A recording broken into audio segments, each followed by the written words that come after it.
معزز سامعین گرامی قدر، آج ایک نیکی کے ایسے عمل کی طرف آپ کی توجہ مبذول کروانی ہے جو نیکیوں کے اعمال میں سے بہت ہی بڑا عمل ہے، اور اسی عمل کے مخالفت میں برائیوں کے عمل میں سے یہ بہت ہی برا عمل ہے۔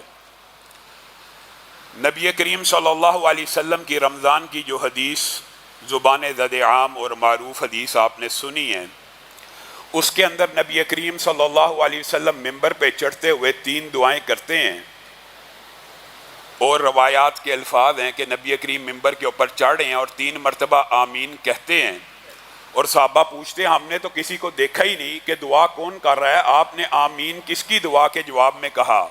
تو نبی کریم صلی اللہ علیہ وسلم نے کہا جبریل آئے تھے آسمان سے اور 3 دعائیں کر کے گئے ہیں اور میں نے 3 مرتبہ آمین کہا ہے۔ پہلی دعا انہوں نے یہ کی تھی کہ جس نے رمضان کا مہینہ پایا اور اپنے آپ کو جہنم سے آزاد نہ کروایا وہ ناکام ہو گیا، نامراد ہو گیا، خائب و حاصر ہو گیا، اس کے لیے جہنم کی گھاٹی ہے۔ اور اسی دعا میں جبریل امین کی دوسری دعا یہ تھی کہ جس نے نام محمد صلی اللہ علیہ وسلم سنا اور ان کے اوپر درود نہ بھیجا، بغض و عداوت، نفرت و حسد کی وجہ سے وہ ناکام و نامراد ہو گیا، اس کا بیڑا غرق ہو گیا۔ اور اسی حدیث کی جو تیسری دعا تھی جس کا آج ہمارے مضمون کے ساتھ تعلق ہے وہ یہ ہے کہ جس نے اپنی زندگی میں اپنے والدین میں سے کسی ایک کو پایا یا دونوں کو پایا اور اپنے آپ کو جہنم سے آزاد نہ کروایا، وہ بندہ حقیقت میں ناکام و نامراد ہو گیا، وہ بندہ خائب و خاسر ہو گیا، اس بندے کی ناک خاک آلود ہو گئی، وہ جہنم کی گھاٹی میں گر گیا۔ اور یہ بات کسی کے ذہن میں ہو سکتا ہے یہ اشکال پیدا ہو کہ شاید نبی کریم صلی اللہ علیہ وسلم کی دعا قبول نہ ہوئی ہو، جبریل امین نے کی ہو، نبی نے آمین کہا ہو، شاید یہ دعا قبول نہیں ہوئی۔ تو نبی کریم صلی اللہ علیہ وسلم سے پوچھا گیا گناہوں میں سے سب سے بڑا کون سا گناہ ہے؟ نبی کریم صلی اللہ علیہ وسلم نے کہا اللہ کے ساتھ شرک کرنا۔ پھر پوچھا گیا شرک کے بعد متصل سب سے بڑا گناہ اس دھرتی کے اوپر کون سا ہے؟ تو نبی کریم صلی اللہ علیہ وسلم نے قتل کا ذکر نہیں کیا، زنا کا ذکر نہیں کیا، اور نہ ہی میں ان گناہوں کی سنگینی کو کم کرنے کے لیے یہاں پہ بیٹھا ہوں، یہ بھی گناہ ہیں۔ لیکن نبی کریم صلی اللہ علیہ وسلم نے جو دوسرا گناہ ذکر کیا شرک کے بعد فوری متصل، وہ کیا کیا؟ والدین کی نافرمانی کرنا یہ شرک کے بعد سب سے بڑا گناہ ہے۔ اور یہی بات نہیں ہے کہ یہ سب سے بڑا گناہ ہے، یہ سب سے بڑی نیکی بھی ہے، کیونکہ نبی کریم صلی اللہ علیہ وسلم سے پوچھا گیا کہ سب سے بڑی نیکی کیا ہے؟ تو نبی کریم صلی اللہ علیہ وسلم نے کہا الصلاۃ علی وقتہا، نماز کو، اللہ کا حق تو پہلا ہی ہے، نماز کو اس کے وقت پہ ادا کرنا۔ پھر پوچھا گیا اس کے بعد دنیا میں سب سے بڑی نیکی کون سی ہے؟ تو نبی کریم صلی اللہ علیہ وسلم نے فرمایا بر الوالدین، اپنے ماں باپ کے ساتھ اچھا اور عمدہ سلوک کرنا۔ آپ نے قرآن پاک کی 3 آیتوں کے بارے میں غور کرنا ہے، 3 آیتیں، لا تشرکوا بہ شیئا وبالوالدین احسانا، لا تشرکوا بہ شیئا وبالوالدین، بات سمجھ آئی؟ اللہ تعالیٰ نے سب سے پہلے اپنا حق بیان کیا اور کیا کہا؟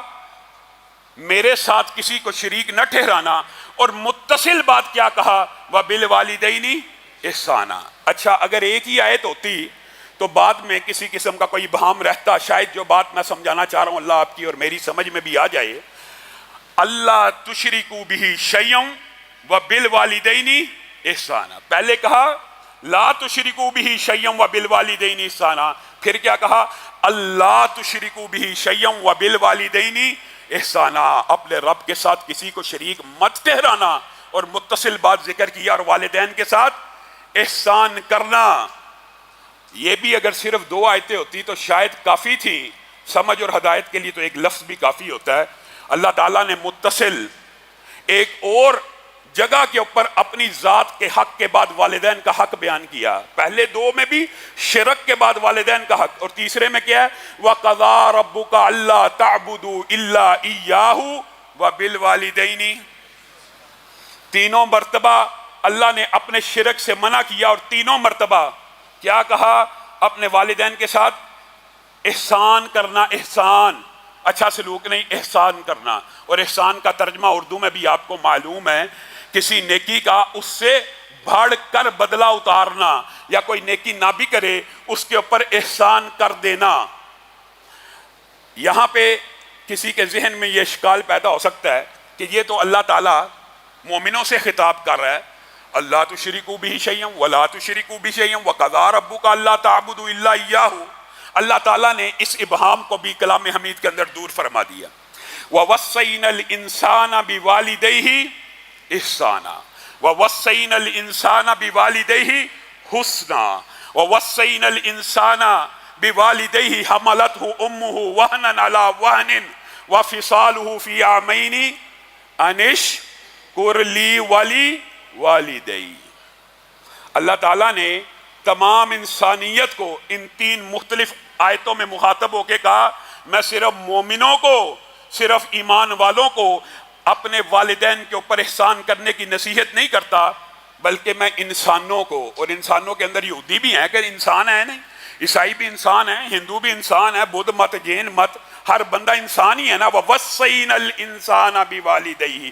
تین جگہ کے اوپر شرک کے ساتھ متصل والدین کے اوپر احسان کرنے کا کہا، اور تین جگہ پہ اللہ تعالیٰ وصیت فرما رہے ہیں. وصیت، بتائیے وصیت رب جب فرمائے، رب تو حکم بھی دے، نصیحت بھی کرے، وہ بھی ماننا فرض ہے، اور رب اگر وصیت کرے تو اس وصیت کا کیا مقام و مرتبہ ہوگا.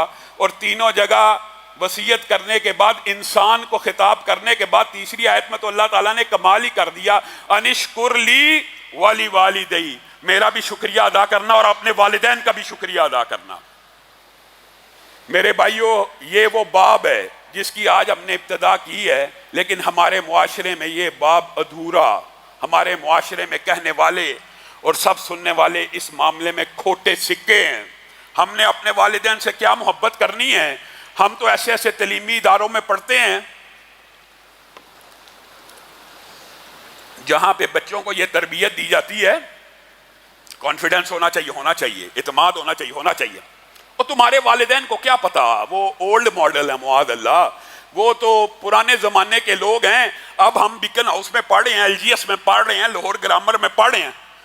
ماما آپ کو کیا پتا ٹیچر نے یہ کہا، بابا آپ کو کیا پتا، آپ کو کیا پتا، آپ کو کیا پتا.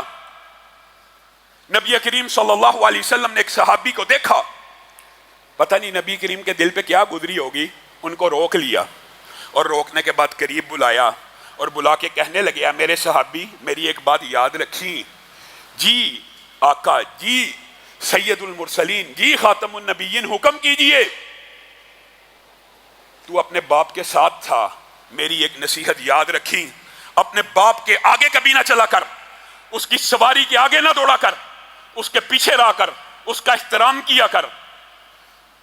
عمران بن حسین کے والد ابھی اسلام قبول نہیں کیا، کمرے میں داخل ہوئے، سارے صحابہ نے، سردار تو تھے، اکرام کیا، آئے بیٹھے، نبی کریم نے نصیحت کی، نصیحت کا ایسا اثر ہوا، اسلام کو قبول کیا.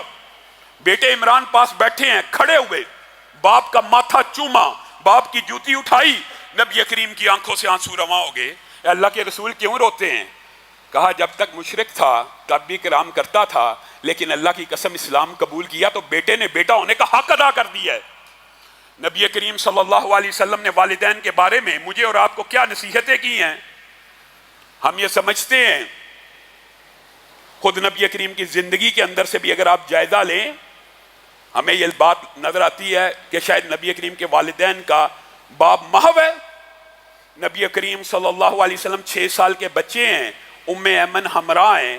نبی کریم کی والدہ جب فوت ہوتی ہیں، ایک 6 سال کا بچہ دوڑ دوڑ کے اپنی ماں کے جسد حاکی کے ساتھ لپٹتا ہے اور کہتا ہے ام ایمن کہاں لے کے جاتی ہو، میں اپنی ماں کو چھوڑ کے نہیں جاؤں گا. ماں کو دفن کیا جا رہا، بچہ رو رہا ہے، ام ایمن کھینچ رہی ہیں، وہ بار بار قبر پہ جا رہے ہیں. ایک عرصہ بیت گیا، نبی کریم یہیں سے گزرے صحابہ کے ہمراہ، وہاں پہ بیٹھ گئے، اپنی ماں کی قبر کے اوپر روئے. صحیح حدیث کے الفاظ ہیں، اتنا روئے، اتنا روئے، اتنا روئے کہ صحابہ آپ صلی اللہ علیہ وسلم کو روتا دیکھ کے رونا شروع ہو گئے. پوچھا آپ اتنا کیوں روتے ہیں؟ 6 سال کے بچے ہی تھے نا. 6 سال کی تو عمر تھی، کیوں روتے ہیں؟ کہا مجھے میری ماں کی محبتیں یاد آ گئی، میری ماں کی الفتیں یاد آ گئی۔ اور صرف یہ حقیقی ماں کی بات نہیں ہے، رضائی ماں اماں حلیمہ بھی آئی تھی۔ نبی کریم کو خبر ملی ماں حلیمہ آئی ہے، وہ چادر نبوت والی، یا ایھا المدثر والی، یا ایھا المزمل والی ماں کے قدموں کے نیچے بچھا دی، ان کو بٹھایا، ان کا حال چال پوچھا۔ ماں نے اللہ کے فضل سے اسلام کو بھی قبول کیا، نبی کریم نے عزت و احترام بھی کیا، اکرام بھی کیا۔ اسی طرح ایک غزوے میں اسی ماں کی بیٹی اور رضائی بہن نبی کریم صلی اللہ علیہ وسلم کی شیمہ بھی آئی تھی، حلیمہ سعدیہ کا بھی اکرام ہوا تھا، شیمہ بھی آئی تھی۔ نبی کریم صلی اللہ علیہ وسلم کے جانثاروں کو کہنے لگی تمہیں پتہ میں تمہارے نبی کی بہن ہوں؟ نہیں ہمیں نہیں علم۔ ان کے پاس مجھے لے چلو۔ نبی کے پاس آئیں، نبی کریم صلی اللہ علیہ وسلم نے کہا کیا نشانی ہے تو ہی شیمہ ہے؟ شیمہ نے ایک ہی واقعہ سنایا، کہا آپ چھوٹے ہوا کرتے تھے، آپ کے جب دندانے مبارک آئے تھے آپ کو میں کندھوں پہ اٹھایا کرتی تھی، آپ میرے پیچھے چکی سی کاٹ لیا کرتے تھے، اپنے دانتوں کو میری کمر میں گاڑ دیا کرتے تھے۔ نبی کریم صلی اللہ علیہ وسلم کی آنکھوں سے زاروں قطار آنسو بہنے لگے۔ کہا شیمہ تو نے مجھے میرا سارا بچپن یاد کرا دیا، مجھے میری ماں یاد کرا دی، مجھے میری بہن یاد کرا دی، لاکھوں دینار دیے، درہم دیے، شیمہ میرے ساتھ چل مدینہ، اب باقی زندگی کرام اور عزت کے ساتھ گزاریں گے۔ کہا نہیں بھیا، آپ نے جو عزت احترام دی ہے اپنے قبیلے میں خوش ہوں، وہاں چلی جاؤں گی۔ نبی کریم صلی اللہ علیہ وسلم آپ دنیا کے سب سے بہترین حکیم ہیں، آپ دنیا کے سب سے بہترین دانا ہیں۔ آپ کے پاس معاویہ بن جہمہ آئے اور آ کے کہنے لگے اللہ کے رسول جہاد کرنا چاہتا ہوں، اچھا اللہ کی راہ میں لڑنا چاہتا ہوں، میں بھی قتال کرنا چاہتا ہوں، تیری ماں ہے؟ جی میری ماں ہے۔ فَإِنَّ الْجَنَّةَ عِنْدَ رِجْلِهَا، جا لوٹ جا، جنت تیرے ماں کے قدم کے آس پاس ہے، ان کی خدمت خاطر کر، جنت چلا جائے گا۔ جہاد میں جان کھپائے گا، جان کا نذرانہ پیش کرے گا، جو اجر و ثواب وہاں پہ ملنا ہے، ماں کے قدموں میں بیٹھ جا، ماں کی خدمت کر لے، وہاں تو جنت کو پالے گا۔ اور دوسری حدیث کے الفاظ ہیں، ہم یہ تو سمجھتے ہیں، ہمیں یہ تو معلوم ہے کہ ماں کے پاؤں کے نیچے جنت ہے، لیکن یہ معلوم نہیں ہے کہ باپ کے پاؤں کے نیچے بھی جنت ہے۔ اسی حدیث کے دوسری روایات کے جو الفاظ ہیں، عند ارجلہما، جنت ماں باپ کے قدموں کے نیچے ہے۔ ہم یہ سمجھتے ہیں کہ باپ اس کا ہمارے پہ اتنا حق ہے، ٹائم ٹیبل کا، ٹائم ٹیبل شیڈولڈ حق ہے، باپ کا حق شیڈولڈ ہے۔ بابا آپ نے مجھے، جب باپ ماں بزرگ ہو جائے نا، نعوذ باللہ اعوذ باللہ، یہ ہم کس معاشرے میں ہیں؟ جب وہ والدین جو بچے کو وہ ماں جو ایک بچے کا پیمپر، لنگوٹی، جو بھی جو استعمال کرتا ہے، 2 سالوں میں 5 سالوں میں سینکڑوں بار تبدیل کرتی ہے، وہ بچہ جب طاقتور تندرست ہو جاتا ہے، وہ اپنے ماں باپ کو کیا کہتا ہے؟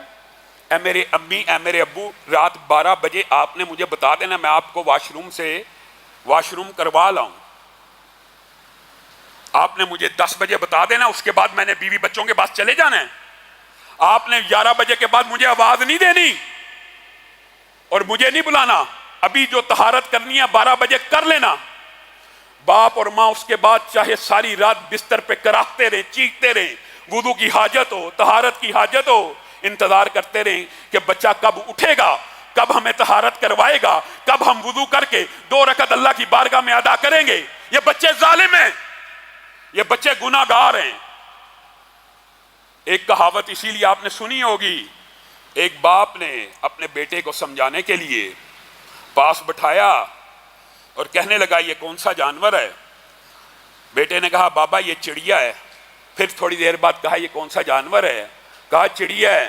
پھر تیسری مرتبہ کہا، بیٹے نے کہا بابا آپ کو سمجھ نہیں آتی، 2 دفعہ پوچھ چکے ہیں، بار بار پوچھ رہی ہیں، میں نے آپ کو بتا تو دیا یہ چڑیا ہے۔ باپ کہنے لگا یہی وہ بینچ تھا جہاں پہ ایک دن تو بیٹھا تھا اور تو نے مجھ سے 100 مرتبہ پوچھا تھا یہ کیا ہے، تو میں نے تجھے 100 مرتبہ جواب دیا تھا یہ چڑیا ہے۔ آج تو نے تیسری مرتبہ اپنا آپا کھو دیا، ہم کیسے بدنصیب لوگ ہیں. وہ گھر جن میں باپ نہ ہوں ان میں بخت بھی نہیں ہوتے. باپ گھروں کے درخت ہوتے ہیں, مائیں ٹھنڈی چھاؤں ہوتی ہیں. وہ گھر محروم ہیں اللہ کی رحمت سے بھی. جن گھروں میں امی جی کا لفظ نہیں کہا جاتا, ماں جی کا لفظ نہیں کہا جاتا, ماما یا بابا کے الفاظ جن گھروں میں ادا نہیں ہوتے, ان گھروں میں خیر و برکتوں کا بھی نزول نہیں ہوتا. ماں باپ جن کے چلے جائیں وہی ان کی قدر جانتے ہیں, جن کے زندہ ہوں وہ تو منہ چھپائی پھرتے ہیں. باپ آواز نہ دے دے, ماں کہیں رات کو آواز نہ دے دے, ماں کو غسل کی حاجت نہ ہو جائے, ماں کو طہارت کی حاجت نہ ہو جائے. اور کتنا بد نصیب یہ معاشرہ ہے. کہاں سے یہ کلچر آیا؟ اللہ کی قسم تمہارے دشمنوں نے تمہاری کلچر اور روایات کے اوپر بھی ایسا حملہ کیا تم حیران رہ جاؤ. وہ باپ جس کی طہارت اب میری ذمہ داری ہے, وہ ماں جس کی طہارت اور وضو میری ذمہ داری ہے, اس کو کہاں بھیج دیا جائے؟ اولڈ ہوم میں بھیج دیا جائے. پھر ہم کچھ بات کہتے ہیں, یہ کہتے ہیں یہ مولوی دیکھو جی تلخ ہو جاتے ہیں. تمہیں کیا کہیں, 2 حرف تمہارے پہ بیچتے ہیں. ماں باپ کے لیے اولڈ ہوم بنائے ہوئے ہیں. یہ مشرق کا کلچر بھی نہیں, یہ اسلام کا کلچر بھی نہیں, یہ تمہارے دشمنوں کا کلچر ہو تو ہو, یہ اسلام کا کلچر نہیں ہے. کس نے تمہیں کہہ دیا؟ آپ نے یہ جو بات علماء سے سنی ہے کہ حالت نفل میں بندہ نماز میں ماں آواز دے تو نماز توڑ کے ماں کی بات سنو, یہ مسئلہ کہاں سے ثابت ہوتا ہے؟ صحیح بخاری کی حدیث ہے. جریج ولی اللہ تھا, ولی اللہ عبادت گزار تھا, حالت نفل میں نفل کی نیت کر کے نماز کو ادا کر رہا ہے, نماز کو ادا کر رہا ہے. ماں نے آواز دی, جریج کے دماغ میں آیا ماں کی بات سنوں, اللہ کی بات سنوں, اللہ سے ہم کلام کیا کروں؟ تاخیر ہوگی. اگلے دن ماں نے پھر آواز دی, تاخیر ہو گئی تو ماں کے منہ سے یہ جملہ نکل گیا, جریج تجھے اس وقت تک موت نہ آئے جب تک تو کسی بری عورت کے منہ نہ لگ جائے. اللہ ہمارے ماں باپ جن کے زندہ ہیں وہ کبھی ہمیں بد دعا نہ دے, یا ان کے منہ سے یہ لفظ نہ نکلے. ماں کے منہ سے یہ لفظ نکل گیا, ایک عرصہ بیت گیا, جریج یہ واقعہ بھی بھول چکے ہیں. ایک عورت اس علاقے میں بہت خوبصورت ہے, اس کو علاقے کے شر پسندوں نے یہ ٹاسک دیا کہ جریج کو بہلا پھسلا کے اس کے ساتھ تعلقات قائم کر اور اس کی ہم جگ ہسائی کرتے ہیں. عورت نے جریج کو برائی کی دعوت دی, جریج تو ولی اللہ ہے, وہ برائی کی دعوت کو قبول نہ کیا. اس عورت نے ایک چال چلی, ایک چرواہے کے ساتھ منہ کالا کیا, 9 ماہ بعد بچہ اٹھائے ہوئے, طویل واقعہ مختصر کر کے آپ کے سامنے رکھتا ہوں, بچہ اٹھائے ہوئے لائی اور کہنے لگی جریج کا بیٹا ہے, جریج کا بیٹا ہے. پورے قصبے والے اکٹھے ہو گئے, جریج کو مارنا شروع کر دیا, اس کا عبادت خانے کو گرا دیا. جریج نے کہا ذرا صبر تو کرو, رک تو جاؤ, مجھے وہ دن یاد آ گیا جس دن نفل میں تھا اور ماں نے آواز دی تھی, کاش اس دن نماز کو توڑ دیا ہوتا, کاش اس دن نماز کو توڑ دیا ہوتا اور ماں کی آواز پہ لبیک کہا ہوتا. ماں کے منہ سے 2 جملے نکل گئے تھے, مجھے یقین ہے یہی میرے گناہوں کی سزا ہے. لیکن اللہ سے توبہ کرتا ہوں, بچے کو, 1 دن کا بچہ ہے, اس کی طرف اشارہ کر کے کہا بتا تو جریج کا بیٹا ہے, کس کا بیٹا ہے؟ وہ 1 دن کا بچہ اللہ کے حکم سے بول اٹھا میں فلاں چرواہے کا بیٹا ہوں. لیکن ماں کی اتنی سی بات میں بھی نافرمانی نہیں ہے. حالت نماز میں نفلی نماز ہو, ماں کی بات مقدم ہے, اس کی بات کو سننا ہے. اور ہم نے کیا کہنا ہے؟ ہم تو ماشاءاللہ ایسے معاشرے میں ہیں, ماں کوئی کام بھی کہہ دے, سن بھی لی, بات سن بھی لی, یہ تو صرف سنی نہیں تھی, یہاں پہ سن بھی لی. امی جان آپ کو کیا پتہ ہے, امی جان آپ کو کیا پتہ ہے, ماما جان آپ کو کیا پتہ ہے, بابا جان کاروبار کا ٹائم ہے, ہمیں عبادت کی طرف بلاتے ہو, ابو جان آپ کو کیا پتہ نمازوں میں کیا رکھا ہے. یہ معاشرے کا بیڑا غرق اسی قسم کے تعلیمی اداروں نے بھی کیا ہے, اور آپ اور میں بھی ذمہ دار ہیں. جس وقت بچے کے اوپر کنٹرول کرنے کا ٹائم تھا, جس وقت بچے کو پکڑ کے ساتھ مسجد میں لانے کا ٹائم تھا, اس ٹائم بچے کو کھیل کود میں پڑا رہنے دیا, بچہ 10 سال کی عمر کراس کر گیا. یہ 3 سال اللہ تعالیٰ نے پھر مہلت دی ہے، ڈانٹ ڈپٹ کر کے ایسی ضرب لگا کے جس سے نیل نہ پڑے، پھر اپنے تابع کر لو، پھر پکڑ کے مسجدوں میں لے آؤ۔ نہیں، اس وقت تم نے اور میں نے خیال نہیں کیا۔ آج ہم روتے ہیں کہ بچے نافرمان ہو گئے ہیں، بچے نمازیں نہیں پڑھتے۔ ٹھیک ہے، بچوں کا بھی فالٹ ہے، بچے بھی اپنی اصلاح کریں، لیکن ہم بھی تو اپنی اصلاح کریں۔ جو گزر گیا سو گزر گیا۔ جن کے پاس ابھی یہ موقع ہے، جن کی زندگی میں ابھی بچے آنے ہیں، وہ تو سمجھیں کہ 7 برس کی عمر سے بچوں کو ساتھ لے کے آنا مسجد میں، اور 10 سال کی عمر کے بعد ضرب بھی لگانی ہے۔ جو جی چاہے کوئی کہتا رہے فلاسفر، عقلی اور منطقی ہاتھ نہیں لگانا۔ میرا بیٹا ہے، میری مرضی ہے، میں اس کو مسجد میں لے کے آؤں گا، لے کے آنا ہے۔ یہ نہیں ہے 13 سال عمر کا، اب ہمارے جی قابو میں نہیں ہے۔ 13 سال تک کیا کرتا تھا جی؟ اب ہمارے قابو سے نکل گیا ہے، اب ہمارے ہاتھ سے بھی نکل گیا ہے، اب ہمارے ہاتھ سے بھی اکھڑ گیا ہے۔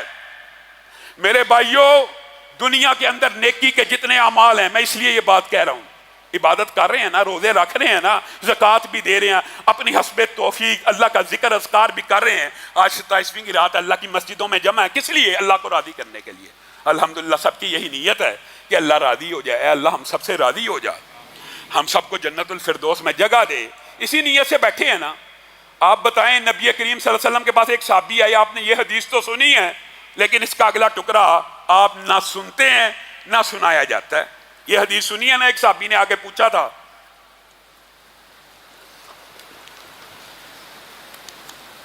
کیا پوچھا تھا؟ اللہ کے رسول، میں صرف نماز پڑھوں گا، میں صرف روزے رکھوں گا، میں صرف اگر زکوٰۃ کبھی صاحب نصاب ہوا تو زکوٰۃ ادا کروں گا۔ یہ حدیث سب کو یاد آ جائے گی۔ ابھی رسول اللہ صلی اللہ علیہ وسلم نے کہا جو جنتی دیکھنا چاہتا، سب نے سنی ہے نا؟ دیکھو اس بندے کو، دیکھو یہ جنت میں چلا جائے گا، صرف یہ کہا تھا؟ نہیں، یہاں تک تو بات سب کو یاد ہے، اگلی بات بھول گئے۔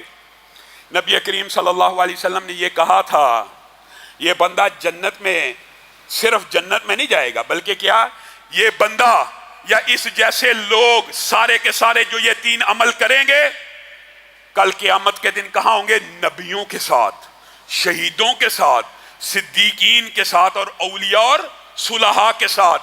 ساتھ میں ایک شرط لگائی تھی، وہ شرط ہم بھول گئے، بشرط یہ کہ اپنے والدین کی اطاعت کرنے والا ہو، بشرط یہ کہ اپنے والدین کی اطاعت کرنے والا ہو۔ گویا اس حدیث سے مفسرین نے لکھ دیا ہے کہ نیکیوں کو برباد کرنے والے اعمال میں سے جہاں ریاکاری ہے، نیکیوں کو برباد کرنے والے اعمال میں جہاں تنہائی میں گناہ کرنا ہے، وہاں پہ نیکیوں کو برباد کرنے والے اعمال میں سے ایک عمل یہ بھی ہے، انسان اللہ کے سامنے تو نیکیوں کے پہاڑ کھڑے کرے اور ماں باپ کا نافرمان ہو جائے اور ماں باپ کی اطاعت نہ کرے۔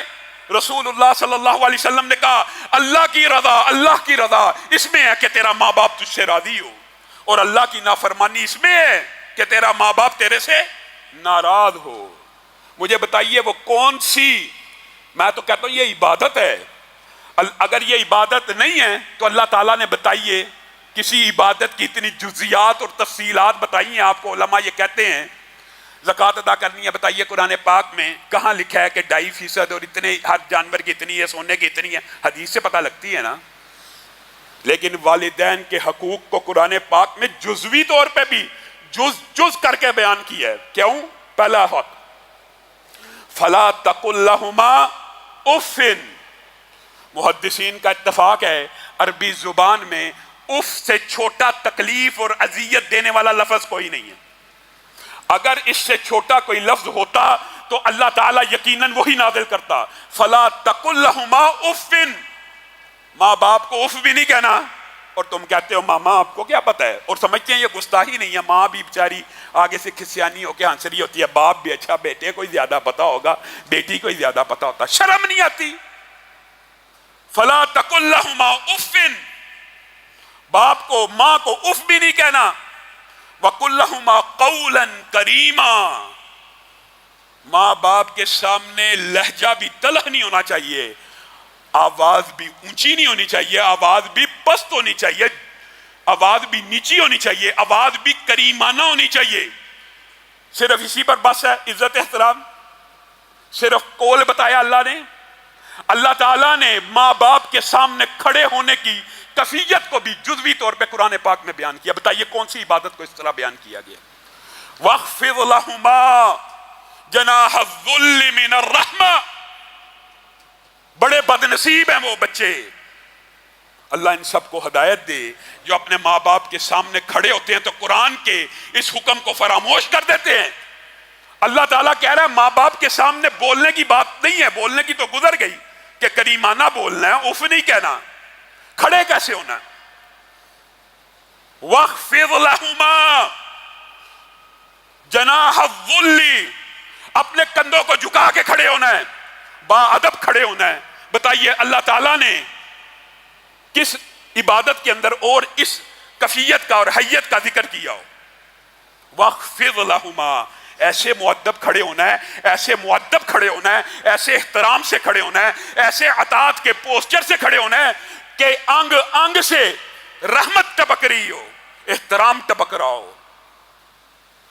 کہ باپ تمہاری شکل دیکھے، تمہارا انداز دیکھے، تمہارا سٹائل دیکھے تو چہرے پہ مسکراہٹ آ جائے، خوش ہو جائے. اللہ ہمیں ان بد نصیبوں میں سے نہ کرنا کہ جن کے والدین ان کو دیکھے اور ان کی آنکھوں پہ غصہ آ جائے اور پیشانی پہ سلوٹیں پڑ جائیں. کتنی دکھ اور افسوس کی بات ہے. اللہ تعالیٰ پوسچر بھی بتا رہا ہے. اور قربان جائیں اسلاف پر، صحابہ پر. امام ابن سیرین وہی جن کی تعبیر رویا آپ پڑھتے ہیں، اتنے خوبصورت تھے، اتنے دراز قد تھے، اتنے وجیح تھے، اتنے جلال والے تھے، اتنے روب والے تھے. صحیح سند میں آتا ہے جب بازار میں چل رہے ہوتے تھے نا وقار کے ساتھ تو لوگ ان کے چہرے کو دیکھ کے کہتے تھے اللہ اکبر، اللہ اکبر. امام ابن سیرین جا رہا ہے، خوشبوئیں چل رہی ہیں، اتنا باروب اور جلالی انسان. طالب علم اس امام سے سوال کرتے ہوئے ڈرتے تھے. اپنی مسند حدیث پہ جب بیٹھتے تھے سامنے بیٹھے ہوئے طالب علموں کی کیفیت یہ ہوتی تھی کہ کپ کپا رہے ہوتے تھے، بولنے کی جرت نہیں تھی ہوتی. ایک مرتبہ ایک طالب علم گھر میں گیا، کیا دیکھا؟ وہی امام ابن سیرین جس کے روب اور جلال کی کیفیت بازار میں یہ ہے، مسند حدیث پہ یہ ہے، اپنی بوڑھی ماں کے سامنے ایسے کھڑے کہ دونوں کندھے جھکے ہوئے ہیں اور جسم کپ کپا رہا ہے کہ ماں کے کہیں توہین نہ ہو جائے اور ماں کوئی حکم دے اور تاخیر نہ ہو جائے. امام زین العابدین کا صحیح سند سے یہ واقعہ ملتا ہے. میں اپنی ماں کے ساتھ کھانا نہیں کھاتا، میں اپنی ماں کے ساتھ کھانا نہیں کھاتا. امام صاحب آپ کیوں نہیں کھانا کھاتے؟ کہا اس لیے نہیں کھاتا، کبھی ماں کے ساتھ کھانا کھا رہا ہوں، ماں کی نظر کھانے کے اس حصے پہ ہو اور وہ حصہ میں روٹی سے اچک لوں تو اللہ کے روبرو گناہگار نہ ہو جاؤں. ہم نے ماں باپ کو کیا سمجھا؟ آج تو ایسے بدبختی کا دور ہے، ماں باپ تو ماں باپ کیا کہا جائے، بیویوں کی خاطر ماں باپ کو پاؤں کی جوتی بھی نہیں سمجھا جاتا. معاذ اللہ ثم معاذ اللہ. اور ماں باپ قربان جائیں اللہ تعالیٰ نے بھی کوئی کسر چھوڑی نہیں ہے، کوئی کسر نہیں چھوڑی.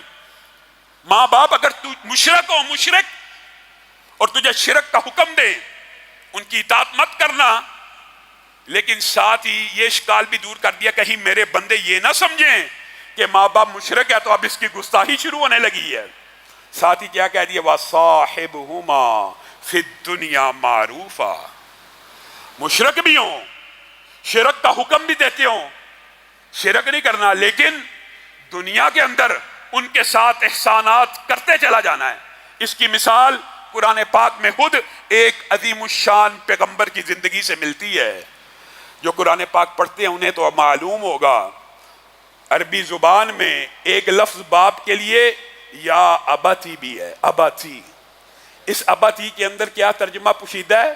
میرے پیارے باپ، میرے محترم باپ، میرے محبوب باپ، میرے قابل صد احترام باپ. ابراہیم کے والد آدر ہیں، بت گر ہیں، شرک کا حکم دینے والے ہیں. ابراہیم جواب میں باپ کو کیا کہہ رہے ہیں؟ یا اباتی، یا اباتی، یا اباتی. 4 جگہ ابراہیم نے اپنے باپ کو پکارا اور 4 مرتبہ کیا کہا؟ یا اباتی، اے میرے محبوب باپ، اے میرے قابل احترام باپ. اسماء بنت ابی بکر صلح حدیبیہ میں آپ کی والدہ نے اسلام کو قبول نہیں تھا کیا ہوا، والدہ مشرکہ تھی. آئیں رسول اللہ کی بارگاہ میں پیش ہو گئی. اے اللہ کے رسول، والدہ ہے، مشرکہ ہے، کیا معاملہ کر رہے ہیں؟ نبی کریم صلی اللہ علیہ وسلم نے کہا احسان والا معاملہ کرنا ہے. مشرک والدہ کے ساتھ بھی معاملہ احسان والا ہونا ہے. تو جو والدہ مومنہ ہے، جو والدہ اللہ کو سجدہ کرنے والی ہے، اللہ کا کلمہ پڑھنے والی ہے، سبحان ربی الاعلیٰ کہنے والی ہے، سبحان ربی العظیم کہنے والی ہے، اس کا عزت و احترام کیا ہوگا؟ صحابہ نے پوچھ لیا اے اللہ کے رسول، بندوں میں سب سے زیادہ مجھ پہ حق رکھنے والا کون ہے؟ کہا تیری ماں. اے اللہ کے رسول پھر کہا تیری ماں. اے اللہ کے رسول پھر کہا تیری ماں. کہا اللہ کے رسول پھر کہا پھر تیرا باپ. اور یہ مغالطہ بھی دماغ سے نکال دیجئے کہ باپ کا کوئی احترام نہیں ہے، باپ کی کوئی قدر و منزلت نہیں ہے. جس طرح ماں کے پیر کے نیچے جنت ہے، باپ کے پاؤں کے نیچے بھی جنت ہے. اور باپ کو ایک فضیلت اور بھی حاصل ہے. نبی کریم صلی اللہ علیہ وسلم نے کہا جنت کا اوسط درجے کا درمیانہ دروازہ اگر کوئی ہے تو تیرا باپ ہے. اب چاہے اس دروازے کو توڑ دے، چاہے اس دروازے سے جنت میں داخل ہو جا، باپ بھی جنت کا دروازہ ہے. اور عجیب و غریب اللہ تعالیٰ نے اس رشتے میں محبت رکھی ہے، اس رشتے میں الفت رکھی ہے کہ میں ایمانداری سے بتاتا ہوں، کسی 70 سال کے انسان، 50 برس کے انسان، 60 برس کے انسان سے بھی اس کی ماں کا ذکر کر کے دیکھ لیجئے. دیکھ لیجئے 60 70 سال 80 سال کا بزرگ بھی ہوگا نا. ہمارے وزیر صاحب، ان کی عمر ماشاءاللہ 83 برس تھی. جب ان کی والدہ کا نام آتا تھا ان کی آنکھوں سے آنسو بہنا شروع ہوتے. ہم حیران ہوتے تھے یہ بزرگ 80 سال کے پلس ہو کے بھی اپنی والدہ کو یاد کرتا ہے. ہاں یہ بات آئی ہے 80 برس کی، تو یہ بھی سن لیجئے، یہ بھی واقعہ سچا ہے اور سوشل میڈیا پہ بڑا وائرل بھی ہوا. مختصر کر کے آپ کے سامنے رکھتا ہوں، سچا واقعہ ہے. پرانے ادوار کو تو چھوڑیے، اسی دور کا یہ کلچر ہمارا یہ تھا. سعودی عرب میں مقدمہ چلا، ایک 80 سالہ بوڑھے کا اور ایک 60 سالہ بوڑھے کا مقدمہ کیا ہے. 80 سال کا بوڑھا اور 60 سال کا بوڑھا آپس میں لڑ رہے ہیں، میں نے ماں کی خدمت کرنی ہے. 60 سال والا بوڑھا کہہ رہا ہے میں نے خدمت کرنی ہے. مقدمہ چل رہا ہے، ایک دوسرے پہ کیس کرایا ہوا ہے. یہاں پہ کیس ہوتا ہے جائیدادوں کے لیے، یہاں پہ کیس ہوتا ہے ماں تو رکھ لے، ماں تو رکھ لے، تیری ہے تیری ہے، خوش قسمت ہے جس کی ہے. یہاں پہ یہ جھگڑے ہوتے ہیں، وہاں پہ جھگڑا ہو رہا ہے ماں میری ہے. 60 سال کا بڈھا کیس کر کے بیٹھا ہے، یہ میرا بڑا بھائی بڑا ظالم ہے، 50 برس ہو گیا ماں کی خدمت کر رہا، اب بوڑھا ہو گیا ہے، اب بوڑھا ہو گیا ہے، اب اس سے صحیح خدمت نہیں ہوتی، اب ماں میری ہے. 80 سال کا بوڑھا عدالت میں کیس لڑ رہا، ماں اب بھی میری ہے، میری ماں سے پوچھ لیں میں نے خدمت میں کوئی کسر چھوڑی ہو تو اس کو دے دیں. عدالت نے بڑا پیچ اپ کرانے کی کوشش کی، نہیں ہوا. عدالت نے فیصلہ جاری کیا کہ یہ جو 80 سال کا بوڑھا ہے اس نے 50 برس ماں کی خدمت کر دی ہے، اب یہ ضعیف ہو گیا ہے، اب حق 60 سال والے کا ہے، ماں کی کسٹڈی 60 سال والے کو دی جاتی ہے. ہیڈ لائن لگی ہے اخبار کے اوپر، کیا 80 سال کے بوڑھے کی تصویر ہے اور وہ جملہ کیا بول رہا ہے، ہائے میرے بڑھاپے نے مجھے ماں سے محروم کر دیا. 80 سال کا بوڑھا یہ کہہ رہا ہے. نبی کریم صلی اللہ علیہ وسلم جنت میں گئے تھے، معراج کی رات جنت کو دیکھا تھا، حضرت عمر کا محل بھی دیکھا تھا نا، دیگر چیزیں بھی دیکھی تھی نا. ایک چیز اور آ کے کہی تھی وہ نہیں یاد، باقی سب یاد ہے. جنت میں داخل ہوا تھا، کس کی تلاوت سنی تھی؟ کس کی تلاوت سنی تھی بتائیے؟ حارثہ بن نعمان کی تلاوت سنی تھی نا. آ کے کہا میں جنت میں داخل ہوا، جیسے آپ سمجھ لیں کیسٹ اور ریکارڈنگ ہوتی ہے نا، نبی کریم نے آ کے وہی منظر کشی کی ہے. میں جنت میں داخل ہوا، میں جنت میں کیا سنتا ہوں؟ حارثہ بن نعمان کی تلاوت چل رہی ہے. اے اللہ کے رسول کیوں چل رہی ہے؟ جنت کے اندر جو ٹیپ ریکارڈر لگی ہے اس کے اوپر ہر وقت حارثہ بن نعمان کی تلاوت چل رہی ہے. کیوں چل رہی ہے؟ اس لیے چل رہی ہے اپنی ماں کی خدمت کرنے والا ہے. ماں کی خدمت نے اتنا بلند مقام دیا کہ جنتیوں کے لیے بھی اگر کوئی نغمہ ہے تو حارثہ بن نعمان کی آواز میں ہے. یہ ماں کی خدمت کا اجر ہے، اور ماں کی خدمت کے اجر میں لوگوں کی قسمتیں بدل جاتی ہیں، تقدیر بدل جاتی ہے. اعمال اور نیکیاں قبول ہوتی ہیں میرے بھائیوں، اللہ کی قسم کھا کے کہہ رہا ہوں۔ اور آپ سے جھوٹ کیوں بولنا ہے؟ کہنے والے کو بھی اللہ ہدایت دے، سب سننے والوں کو۔ اللہ اور رسول کے بعد، اللہ اور رسول کے بعد دھرتی کے اوپر کسی مرد پر، کسی مرد کی بات ہو رہی ہے، کسی مرد کے اوپر سب سے بڑا اطاعت کا، فرما برداری کا اگر حق ہے تو اس کے والدین کا ہے۔ اور اللہ ہی کی قسم کھا کے کہتا ہوں، دھرتی کے اوپر کسی عورت پہ سب سے پہلا حق اللہ رسول کے بعد اگر کسی کا ہے تو اس کے خاوند کا ہے۔ جس طرح یہ شرط لگائی گئی ہے نیکیاں قبول ہوتی ہیں مرد کی جب والدین کا فرما بردار ہو، اسی طرح عورت کے لیے بھی شرط لگائی گئی ہے، اس کی بھی نیکیاں تبھی قبول ہوتی ہیں اگر خاوند کی فرما بردار ہو۔ لیکن یہاں پہ معاشرہ ہی عجیب ہے، یہاں پہ بیویوں کی وجہ سے ماں باپ کو دھکے دیے جاتے ہیں۔ تو اپنی بیوی کو کیوں مجبور کر رہا ہے؟ نہیں، وہ تیری ماں باپ کی خدمت کر رہی، تیری تو وہ نافرمان بن گئی، تو نے بھی اپنی جنت خراب کر لی، تیری جیب میں تو ٹکے ہیں، تیری جیب میں تو پیسے ہیں، کیوں تو اپنی والدین کو اپنے پیسوں سے خدمت گزار رکھ کے دیتا؟ خدمت کرنے والی اولاد خود بھی اتنی بڑی اجر و ثواب کی مستحق ہوتی ہے کہ صحیح حدیث کے الفاظ ہیں، آپ نے سب نے واقعہ سنا ہے، دعائیں بھی قبول ہوتی ہیں۔ لوگ پوچھتے ہیں دعا کیسے قبول ہونی ہے؟ والدین کی خدمت کرو دعا قبول ہوگی۔ اپنی طرف سے کہہ رہا ہوں، متفقن علیہ احادیث کی کتابیں بھری پڑی ہیں اس واقعے سے۔ غار والا واقعہ آپ سب جانتے ہیں، سنا ہوا ہے۔ پہلے آدمی نے کیا کہا تھا؟ یہی کہا تھا نا کہ میں سب سے پہلے گھر آ کے اپنے والدین کو دودھ پلاتا تھا۔ ایک دن گھر آیا، والدین سو چکے ہیں، میرا دل نہیں چاہا کہ میں بچوں کو پہلے دودھ پلاؤں والدین سے۔ میں نے پوری رات ان کے سرانے گزار دی، جب تک وہ اٹھے نہیں، دودھ کا پیالہ پیا نہیں، اپنے بچوں کو بھوکا سکلا لیا، اپنے والدین کے اٹھنے سے پہلے ان کو پیالہ نہ دیا۔ اللہ تعالیٰ نے بدلے میں کیا دیا؟ پتھر کو پیچھے کر دیا۔ نبی کریم صلی اللہ علیہ وسلم کے پاس ایک صحابی آئے، ابن عمر کی حدیث ہے،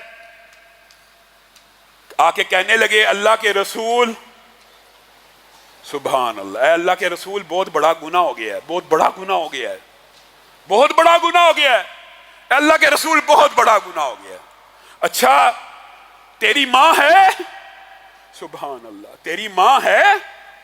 تیری والدہ ہے؟ صحابی نے کہا نہیں، والدہ تو نہیں ہے۔ خالہ ہے؟ جی ہاں ہے۔ توبہ کرنا چاہتا ہے، گناہ معاف کروانا چاہتا ہے۔ اس حدیث کے الفاظ اس بات کے اوپر دلالت کرتے ہیں کہ جس طرح نبی کریم نے خالہ کے لیے کہا، اگر ان کی والدہ زندہ ہوتی تو والدہ کے لیے کہتے۔ پہلے پوچھا ہی والدہ کا، والدہ ہے؟ نہیں ہے۔ خالہ ہے؟ جی ہاں۔ پھر جا، چلا جا، ان کی خدمت میں زندگی بسر کر دے، اللہ تیرے سارے گناہوں کو معاف کر دے گا۔ اگر خالہ کی خدمت سے سارے گناہ معاف ہوتے ہیں تو والدہ کی خدمت سے نہیں ہوتے؟ کہاں در در کی ٹھوکریں کھاتے ہو؟ فلاں پیر کے پاس جانا ہے، فلاں دربار پہ جانا ہے، فلاں آستانے پہ جانا ہے، فلاں سے دعا کروانی ہے، فلاں دربار پہ جاؤں گا سارے گناہ معاف ہو جائیں گے۔ گھر میں اللہ رب العزت نے ماں باپ کو بھیجا ہوا ہے، ان کے در پہ جا، ان کی خدمت میں اپنی زندگی بسر کر، نبی کریم کا وعدہ تیرے سارے گناہ معاف ہو جائیں گے۔ نبی کریم صلی اللہ علیہ وسلم نے نافرمان بچوں کو بھی کہہ دیا، خوشخبری بھی ہے، ایسے بچے جن کے والدین دنیا سے چلے گئے اور ان کو پتا ہے ہمارا والد یا والدہ ہم سے خوش نہیں گیا، وہ کیا کریں؟ ان کے لیے بھی تو کوئی سیف پیسیج ہونا چاہیے، ان کے لیے بھی تو کوئی ایگزٹ ہونا چاہیے۔ نبی کریم صلی اللہ علیہ وسلم نے بھی کہہ دیا اور اللہ نے بھی کہہ دیا۔ اللہ تعالیٰ نے اس عبادت کو اتنی تفصیل سے کلام حمید میں بیان کیا، کھڑے ہونے کا پوسٹر، الفاظ کا طریقہ، انداز، حتیٰ کہ دنیا سے چلے جانے کے بعد کے بھی الفاظ اللہ نے ہی سکھا دیے۔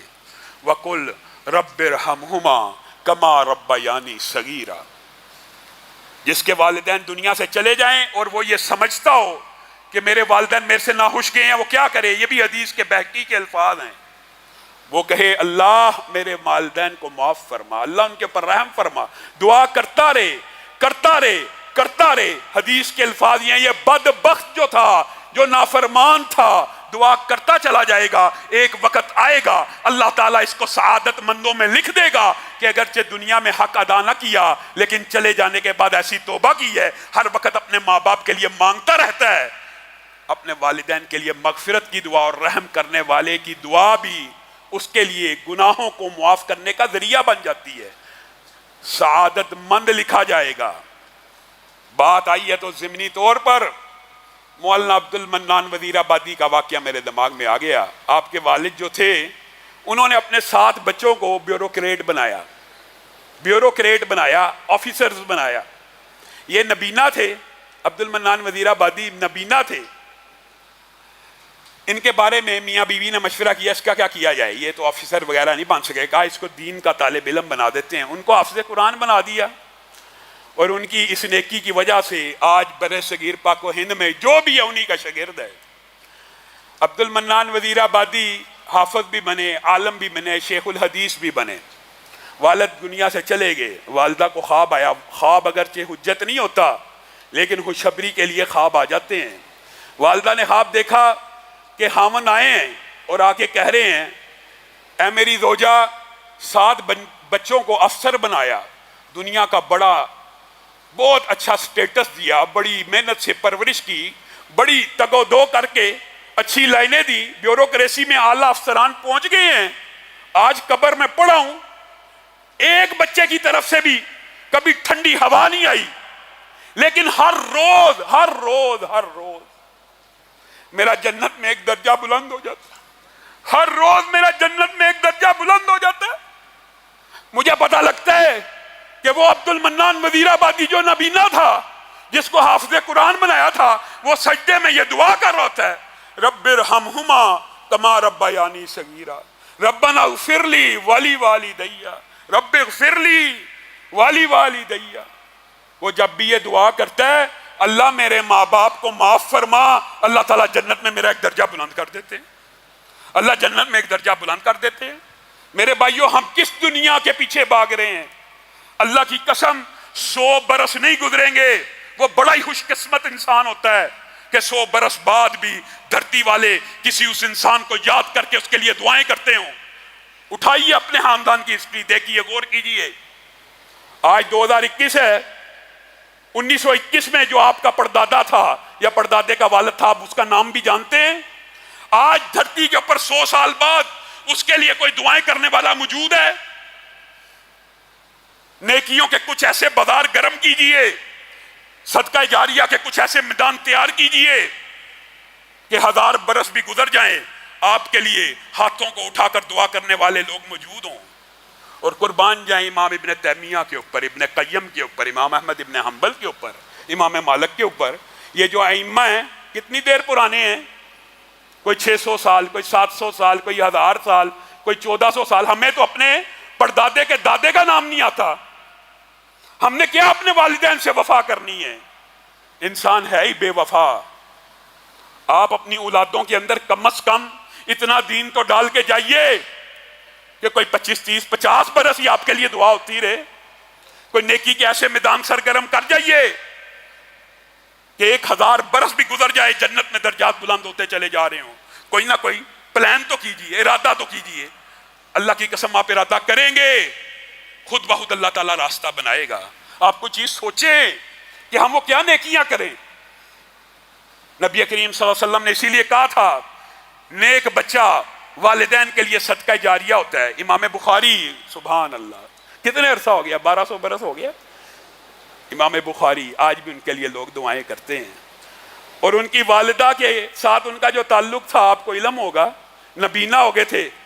والدہ نے دعا کی تھی اللہ آنکھیں لٹا دے، اللہ نے آنکھیں نہیں لٹائی، ایسی فہم و بصیرت بھی عطا کی، آج بھی بخاری شریف زندہ ہے۔ اور ویسے کرنی قسمتیں کیسے بدلتی ہیں؟ کیا صحابی ہیں؟ پوری دنیا کے ولی جمع ہو جائیں، ایک صحابی کے مقام و مرتبے کا مقابلہ نہیں کر سکتے، پوری دنیا کے ولی۔ لیکن کچھ معاملات ایسے ہیں، اب ایسے کرنی بھی صحابہ سے افضل نہیں ہیں، لیکن آپ کو اور مجھے سمجھانے کے لیے نبی کریم نے ایک بات کہہ دی ان کے بارے میں، اے عمر و علی، کرن قبیلے کا ایک اویس آئے گا، فل بیری کا نشان ہوگا، جو اس کی ماں کی دعا کی وجہ سے صرف ایک سکے کے برابر رہ گیا ہوگا. جب وہ آئے عمر و علی اس سے دعا ضرور کروانی ہے. عمر اور علی جو صحابی ہیں، جو خلیفہ راشد ہیں، یہ مجھے اور آپ کو سمجھایا جا رہا ہے. معاذ اللہ، اویس کا مقام ان سے بلند نہیں ہے، یہ آپ کو اور مجھے بتانے کے لیے ہے. اللہ کے رسول اس سے کیوں دعا کرائی جائے؟ اس لیے کرائی جائے اس نے اپنی ماں کی ایسی خدمت کی ہے. جب ہاتھوں کو اٹھاتا ہے تو اللہ تعالیٰ اس کے ہاتھوں کو خالی نہیں لٹاتا. کس عالم کی، کس پیر کی تو خدمت کرنا چاہتا ہے؟ تیرے گھر میں ولی اللہ بیٹھے ہیں، اب ان کا عقیدہ جو بھی ہے ان کی عزت و احترام کر. اور یہ بات بھی یاد رکھیے، ہمارے معاشرے میں افراط و تفرید بہت زیادہ ہے. یہ موضوع بڑا لمبا ہے لیکن اپنی بات کو وقت کی پیش نظر مختصر کرتا ہوں. حضرت ابو سفیان جب ابھی اسلام قبول نہیں تھا کیا تو ام حبیبہ نے ان کا استقبال کیا تھا، ان کو اپنے گھر میں بٹھایا تھا، لیکن نبی کریم صلی اللہ علیہ وسلم کے بستر پہ نہیں تھا بیٹھنے دیا. کہا تھا آپ مشرک ہیں، میرا خاوند رسول ہے، نبی ہے، پیغمبر ہے، اور یہ ان کی چادر ہے، آپ سے میں معذرت خواہ ہوں، آپ کو یہاں بیٹھنے نہیں دے سکتی. لیکن اس کا مطلب یہ نہیں ہے کہ مشرک والدین ہو. اسی لیے امام ابن تیمیہ نے ایک بات لکھ دی ہے، اگر کسی بچے کی ماں اعلانیہ برائی کرے اس بچے کو اجازت نہیں ہے کہ اپنی ماں کو ہاتھ بھی لگا دے. اس بچے کو بھی اجازت نہیں ہے کہ اپنی ماں کو ہاتھ بھی لگا دے. ماں کا اتنا حق ہے. اور عبداللہ ابن عمر، ابو بردہ آئے تھے نا، ابو بردہ کا عزت احترام کیا ابن عمر نے. کہا یار بڑا عزت احترام کر رہا ہے، کیا معاملہ؟ کہا تو میرے باپ کا دوست ہے. جو بندہ چاہتا اپنے ماں باپ کے ساتھ نیکی کرے وہ ان کے دوست احباب کے ساتھ نیکی کرے. یہ بھی حدیث کے الفاظ ہیں. حضرت عبداللہ ابن عمر ایک اعرابی کو پکڑ لائے، اس کو اپنا امامہ دیا، اس کو گدا دیا، اس کو شرفیاں دینے لگے. صحابہ نے کہا دیگر نے کیا کرتا ہے، یہ تو بدو ہے، تھوڑی سی چیز دیتا راضی ہو جاتا. کہا تجھے نہیں پتا میرے باپ کا دوست ہے، اور نبی کریم سے میں نے سنا تھا جو اپنے باپ کے ساتھ نیکی کرنا چاہتا ہے اپنے ماں باپ کے دوستوں کے ساتھ نیکی کرے. اسلام تو یہ سکھاتا ہے ہم چچاؤں سے لڑے ہوئے ہیں، ہم ماموں سے لڑے ہوئے ہیں، ہم خالاؤں سے لڑے ہوئے ہیں. اسلام کہتا ہے ماں باپ کے دوستوں سے بھی نیکی کرو تاکہ تمہارے ماں باپ کو اجر پہنچے. اور ہم اپنے چچاؤں سے نہیں مل رہے، ہم اپنے ماموں سے نہیں مل رہے، ہم اپنے خالاؤں سے نہیں مل رہے. جو براہ راست صلہ رحمی کے رشتے ہیں، صلہ رحمی کے رشتے بڑھانے سے، ان کی عزت احترام کرنے سے بندے کی عمر بھی بڑھتی ہے اور رزق بھی بڑھ جاتا ہے. جائیے آج یہ کلیہ یاد کر لیجئے، اگر عبادات کو قبول کرانا، جو روٹھے ہوئے ماں باپ ہیں ان کو منا لیجئے، اور جن کے والدین دنیا چھوڑ کے جا چکے ہیں وہ رب کے سامنے سجدے میں پڑ جائیں اور اپنے ماں باپ کے لیے پورا رمضان جتنے دن باقی رہ گئے ہیں ان کے لیے مغفرت کی دعائیں کریں تاکہ ان کو آپ کی طرف سے ٹھنڈی ہوائیں پہنچیں، آپ کی طرف سے یہ بات پہنچتی رہے، جنت میں درجات بلند ہوتے رہیں. اور صحیح حدیث کے بھی یہی الفاظ ہیں. ان کو بتایا جاتا ہے تیرے فلاں بیٹے نے تیرے لیے دعا کی ہے، اے اللہ ہم سب کے والدین کے اوپر رحم و کرم کا نزول فرما. اے اللہ والد محترم کی ہر خطا کو معاف فرما. اے اللہ والدہ مرحومہ کی ہر خطا کو معاف فرما. یا اللہ جتنے والدین فوت ہو چکے ہیں، جتنے والدین ہم میں سے فوت ہو چکے ہیں، ہم میں سے جو لوگ بیٹھے ہیں ان کے جتنے والدین فوت ہو چکے ہیں، اللہ ان کی قبروں کو کشادہ فرما، ان کی قبروں کو ٹھنڈا فرما، جنت میں ان کے درجات کو بلند فرما. اور جتنے والدین زندہ ہیں یا اللہ ان کا تابع فرمان بنا، ان کا اطاعت گزار بنا، وہ ہمیں دیکھیں تو خوش ہو جائیں. ایسا نہ ہو ہم ان بدبختوں میں ہوں ہمیں دیکھیں تو ناراض ہو جائیں. سبحان ربک رب العزت عما یصفون وسلام علی المرسلین.